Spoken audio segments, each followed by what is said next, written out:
Hi, I just want to clarify things, and I've got a whole bunch of new subscribers, and you won't know what I'm talking about. I'm sorry about that, but I did a video where I was talking about how Hebrews 12 really does prophetically depict our situation. I believe he is disciplining and purifying the grace believers in the face of kind of a complicated situation where, on the one hand, you have people apostatizing, and then you have in the grace community a heightened suspicion that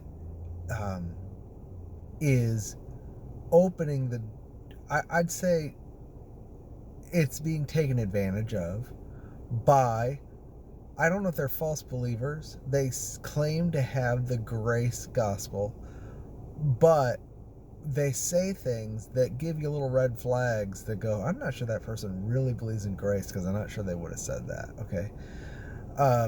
That they are, instead of apostatizing, staying put and pretending to be discerners. So while everybody's focused on the people that seem to be apostatizing, go, oh my gosh, look at this apostasy, you got people in the camp going, yeah, and here, look at this, and look at this, and look at this, and establishing themselves as an authority on those who apostatize, so you listen to them.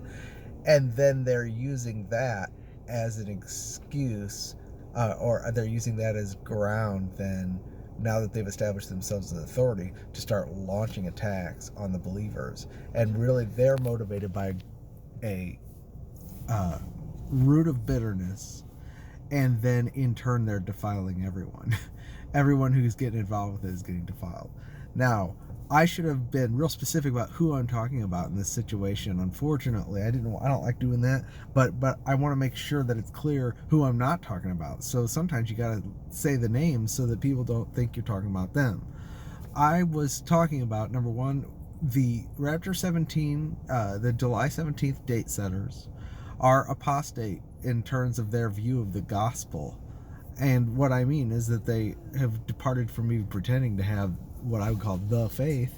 They're saying you can lose your salvation. Honey.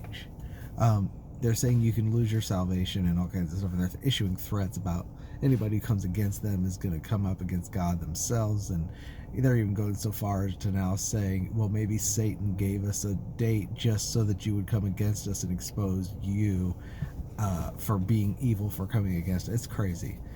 They're saying that they're speaking Satan's words so that they could expose us. Makes no sense. Anyway, those are the apostates. Well, then in the camp, we are all on heightened watch because of this, and somebody's coming and taking. They're very good at exposing the Rapture 17 date setters, and I'm talking specifically about Shelley Hall. And we listened to her, and once she had our ear, then she started launching into the grace believers and trying to dig up dirt to get us suspicious of each other, and accusing people like Amanda Christian and Loved by the King and Kate and others of witchcraft, thinking that we would listen to her because she was the authority on these things. And that just knocked everybody out. I mean, it really did. So I just want to be clear that that's what I'm talking about. Patrick L. just did a video. He's right on. We need to continue to expose these things, but we have to stay at rest in Christ and not be moved by the root of bitterness. Okay. Okay, talk to you later.